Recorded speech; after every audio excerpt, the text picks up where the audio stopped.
lấy xin hồi na có tâm mù alo pina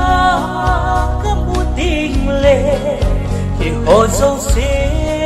xa là nông đình pakai cầm xế ấy kêu đâu xa ô đi khát lệ su ra mà chân van vô ca cây sống ta lên đình hiện nỗi đây sẽ ngay là vô nghề tôn son và ca vẫn duy dính tình hiện nỗi đây sẽ lâu khi là khi ôi khát lệ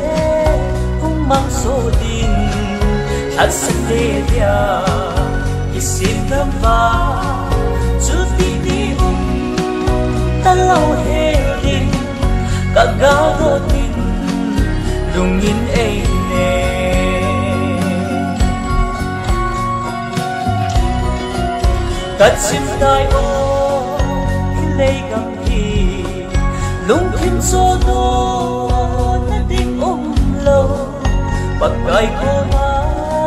số đô lấy kim nó hô giống gì đã hiện nỗi lấy gì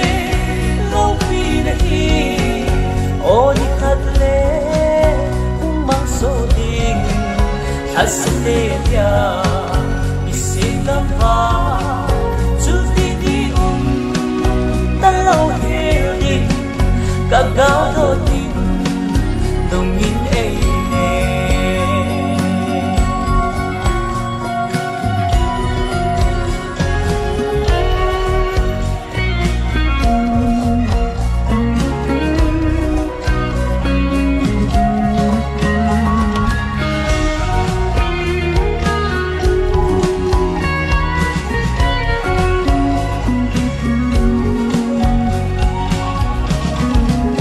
lấy xin huy na có tâm mù alo vì na tâm mù tình lệ thì hồ dâu xế xa nông tình pakai cầm xế ấy kia đâu xa hiện nỗi lấy xin lâu vì đây ôi thật lệ mang số tình thật sự để dia